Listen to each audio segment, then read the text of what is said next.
Halo Sobat Genvest, ketemu lagi di podcast Berani Berinvestasi bersama CGS International Sekuritas Indonesia. Di kesempatan kali ini kita akan ngobrolin topik yang masih hangat dan tentunya menarik, yaitu terkait dengan data pertumbuhan ekonomi untuk kuartal ketiga tahun 2025. Nah, untuk membahas hal tersebut, saya sudah kedatangan tamu yang sangat spesial, yaitu Wisnu Triatmojo, selaku ekonomis dari CGS International Sekuritas Indonesia. Halo Wisnu, apa kabar? Halo Mino, kabar baik. Sumringah banget nih kayaknya, ada hubungannya dengan data GDP yang akan kita obrolin nih. Ya, kelihatannya prospek pertumbuhannya sedikit membaik ya dibanding triwulan sebelumnya. Oke, mungkin langsung aja ya ke pertanyaan pertama. Jadi kita tahu di awal November ini itu BPS merilis data pertumbuhan ekonomi untuk kuartal ketiga ya. Nah, hasilnya seperti apa nih, Wisnu? Ya, jadi beberapa waktu lalu BPS mengumumkan bahwa pertumbuhan ekonomi Indonesia pada triwulan 3 kemarin mencapai sekitar 5% year on year. Ini sejalan dengan ekspektasi konsensus yang pada waktu itu juga memperkirakan sebesar 5% year on year ya. Jadi inline dengan konsensus. Kalau kita lihat secara 9 bulan 2025, secara kumulatif tahun 2025, pertumbuhan ekonomi Indonesia juga sebesar 5% year on year. Oke. Kalau kita lihat dari sisi pengeluaran nih Wisnu, sebenarnya apa sih yang menjadi penopang utama ya pertumbuhan ekonomi Indonesia di kuartal ketiga tadi yang berhasil tumbuh 5% ya, atau ya sesuai dengan konsensus gitu Wisnu? Ya, jadi kalau kita coba untuk bedah komponennya, secara garis besar komponen konsumsi domestiknya sedikit menurun di triwulan 3 kemarin, tapi itu dikompensasi dengan kenaikan dari sisi ekspor neto. Jadi kalau kita pecah lagi, komponen konsumsi domestiknya itu ada konsumsi, pertumbuhan konsumsi di triwulan 3 kemarin sedikit menurun ya, jadi sekitar 4,9% year on year, dari sebelumnya 5% year on year. Dan ini penurunannya adalah karena faktor komponen makanan dan minuman, dan juga transportasi. Saya pikir kedepannya memang daya beli untuk konsumen masih perlu didorong lagi. Yang kedua, komponen untuk investasi juga sedikit menurun. Dari sebelumnya tumbuh 7% year on year pada triwulan 2 2025, ini tertinggi dalam 4 tahun terakhir ya. Itu menurun menjadi sekitar 5% year on year. Saya pikir memang ada normalisasi karena pertumbuhan yang 7% itu kencang sekali di triwulan 2 kemarin. Ada juga komponen yang positif lagi, yaitu belanja pemerintah. Kuartal 3 kemarin tumbuhnya sekitar 5,5% year on year. Ini merupakan komponen belanja pemerintah yang positif untuk pertama kali tahun ini, mengingat pada triwulan 1 dan 2 kemarin komponen belanja pemerintah itu negatif year on year. Terakhir, dari komponen ekspor neto ini kontribusinya besar sekali. Kalau dilihat kontribusinya ekspor neto kepada pertumbuhan PDB tahunan itu adalah yang terbesar sejak tahun 2013, dan ini mengkompensasi penurunan dari sisi pertumbuhannya konsumsi dan investasi yang sebelumnya disebutkan. Nah, kalau tadi Wisnu menjelaskan dari sisi pengeluaran ya. Kalau kita lihat dari sisi lapangan usaha nih, Wisnu, kira-kira sektor apa sih yang menjadi penopang atau yang kontribusinya cukup besar nih terhadap pertumbuhan ekonomi di kuartal ketiga gitu? Berdasarkan lapangan usaha, kontributor terbesarnya masih sektor manufaktur, tumbuhnya sekitar 5,5% year on year pada triwulan 3 kemarin. Yang juga memberikan kontribusi besar itu antara lain sektor perdagangan, wholesale and retail, lalu ada juga sektor informasi dan teknologi, lalu yang ketiga ada juga sektor konstruksi kalau saya nggak salah ingat. Nah, tapi satu hal yang mungkin saya mau highlight dari sisi lapangan usaha adalah sektor pertanian. Karena sektor pertanian ini biasanya pada triwulan 3 tumbuhnya akan menurun dibandingkan triwulan 2. Cuma kali ini pertumbuhan sektor pertanian di triwulan 3 itu naiknya lebih tinggi dibandingkan di triwulan 2 kemarin. Ini merupakan kejadian yang langka ya, karena kalau saya tarik balik datanya itu baru kejadian 3 kali sepanjang 25 tahun terakhir. Nah, ini juga menopang pertumbuhan ekonomi di triwulan 3 kemarin. Oke, berarti ada pergeseran musim panen atau gimana Dino? Karena tadi ya ini cukup unik, hanya 3 kali dalam 25 tahun gitu. Yang pertama sepertinya ada faktor musim ya, karena tahun 2024 kemarin kita kejadian El Nino, jadi musim kering. itu yang tahun ini sudah tidak ada lagi, kelihatannya malah sifatnya lebih basah tahun ini. Jadi mungkin itu positif untuk produksi panen secara keseluruhan, karena kalau kita lihat memang tahun ini produksi pertaniannya lebih bagus dibanding tahun lalu ya. Secara keseluruhan sebenarnya itu akan positif karena Indonesia sekarang juga sedang berusaha untuk mencapai kemandirian pangan, dan mudah-mudahan dengan stok atau produksi pertanian yang tinggi tadi itu akan ngebantu untuk pengendalian inflasi.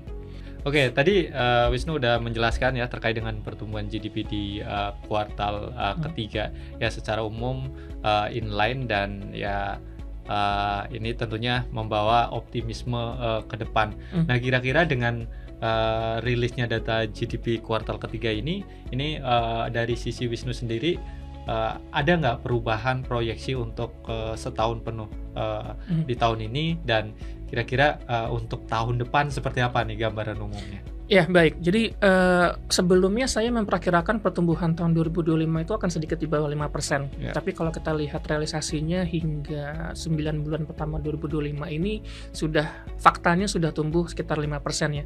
Jadi kelihatannya pertumbuhan ekonomi di tahun 2025 secara full year itu akan ada di kisaran 5% juga. Kalau saya coba untuk lihat di triwulan 4-nya, kelihatannya memang akan ada cukup banyak katalis positif. Ada 4 minimal menurut saya. Yang pertama ada injeksi likuiditas sebesar 200 triliun. Ini yang mungkin akan ngebantu sektor perbankan, terutama dari kredit pertumbuhannya. Lalu yang kedua, pemerintah juga menyediakan bantuan langsung tunai sebesar 30 triliun. Ini yang akan mendorong konsumsi di triwulan 4 2025. Lalu yang ketiga, pemerintah juga sekarang sedang berusaha untuk menyisir anggaran yang kurang produktif. Jadi saya pikir realokasi anggaran dan nantinya berujung pada percepatan belanja pemerintah pada triwulan 4 2025. Dan yang terakhir, ini juga penting, kelihatannya Danantara juga akan mulai untuk mengeluarkan dananya untuk investasi. Jadi 4 hal tadi yang saya pikir akan ngebantu di triwulan 4 2025 ini pertumbuhannya kemungkinan akan lebih baik dibandingkan triwulan 3 sebelumnya. Oke, jadi harapannya nanti permintaan domestik bisa lebih baik lagi ya. Oke. Nah tadi terkait dengan gambaran umum tahun depan nih, kira-kira seperti apa nih? Untuk tahun 2026 kelihatannya juga akan cukup baik. Saya pikir momentumnya ada ya. Di tahun 2025 ini pemerintahnya sudah sangat pro pertumbuhan, terutama dalam beberapa bulan terakhir ya. Itu yang saya pikir akan ngebantu untuk pertumbuhan di tahun 2026 juga. Dan kalau kita lihat lagi, sepertinya kok stance untuk pro pertumbuhannya masih akan berlanjut tahun 2026. Yang pertama, kemungkinan masih akan ada penurunan suku bunga. Lalu yang kedua, optimalisasi belanja pemerintah itu harusnya juga akan terus berlanjut di tahun 2026. Secara program makan bergizi gratis itu harusnya sudah mencapai full capacity, dalam arti mencapai 83 juta orang di tahun 2026. Itu akan membantu untuk mendorong domestic demand juga. Dan yang terakhir, Danantara sepertinya sudah akan mulai untuk Q4 sudah mulai deploy money. Di tahun 2026 harapannya akan bisa lebih besar lagi. Jadi secara program makan bergizi gratis dan Danantara kelihatannya akan suportif untuk pertumbuhan juga di tahun 2026. Kita sejauh ini boleh dibilang pertumbuhan ekonomi kita itu tumbuh di kisaran 5% ya. Dan di pemerintahan yang baru ini ada target lah bahwa ekonomi kita ini di suatu titik nanti itu bisa tumbuh sekitar 8%, dan ini kelihatannya juga sedang dicoba untuk dikejar ya oleh Menq kita yang baru gitu, Pak Purbaya. Nah, kira-kira menurut Wisnu apa aja sih yang perlu dilakukan oleh pemerintah untuk mencapai target pertumbuhan ekonomi 8% tersebut? Oke, pada prinsipnya saya pikir seluruh program pemerintah yang sekarang sedang berjalan itu harus ke-translate atau ke-trickle down menjadi perluasan aktivitas di sektor swasta, terutama untuk konsumsi dan investasi, karena dua komponen ini di GDP itu hampir 85%. Jadi pada ujungnya kebijakan pemerintah itu harus bisa mendorong konsumsi dan investasi. Nah, sekarang kalau kita coba untuk lihat satu-satu, gimana caranya mendorong konsumsi misalnya. Konsumsi itu pada ujungnya kan hanya ada dua hal yang paling penting, yaitu daya belinya investasinya, dan yang kedua jumlah orang yang bekerja. Bagaimana meningkatkan daya beli dan jumlah orang yang bekerja itu pada ujungnya bersifat struktural. Jadi kita perlu menaikkan kualitas sumber daya manusia misalnya. Kita juga perlu menjaga pertumbuhan populasi. Ada juga mungkin berkaitan dengan upah minimum misalnya. Lalu ada juga aspek perpajakan di sana karena itu akan berpengaruh juga kepada daya belinya masyarakat. Kalau yang kedua misalnya investasi itu berarti berkaitan dengan jumlah modal yang mau diinvestasikan dan juga dengan jumlah investornya. Mirip-mirip dengan tadi konsumsi ya, cuma kita ganti agennya dari konsumen jadi investor. Nah, ini gimana cara menaikkan investasi ke depannya? Yang pertama mungkin terkait dengan ketersediaan dana untuk investasi tadi. Jadi pool of fund-nya, liquidity-nya, dan juga pembiayaannya misalnya. Lalu yang juga penting adalah iklim investasinya sendiri. Gimana caranya supaya orang kalau mau investasi di Indonesia semakin mudah, karena kita juga berkompetisi dengan negara-negara lain, terutama misalnya Vietnam ya, lagi hot belakangan. Lalu juga pada akhirnya hal yang terkait dengan perpajakan juga penting, insentif pajak misalnya, gimana caranya supaya orang semakin suka investasi ke Indonesia. Jadi dengan beberapa hal yang tadi disebutkan, sebenarnya arah kebijakannya sudah mendorong untuk pertumbuhan, tapi pada ujungnya upaya-upaya tadi harus bisa bertranslate atau dinarasikan menjadi pertumbuhan di sektor swasta, karena sektor swasta ini yang kontribusi pertumbuhannya jauh lebih besar.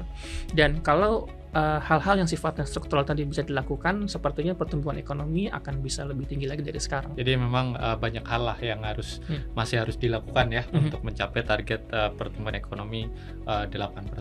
Yes. Oke, thank you banget nih Wisnu untuk pencerahannya ya. Jadi Sobat INVEST, tadi Wisnu udah membahas ya cukup banyak terkait dengan pertumbuhan ekonomi kuartal 3, kemudian juga pandangan terkait dengan kira-kira ke depan seperti apa, dan tentunya tadi terakhir juga kira-kira apa sih yang perlu dilakukan untuk mencapai pertumbuhan ekonomi sekitar 8%. Oke, kiranya untuk podcast Berani Investasi kita cukupkan sampai di sini.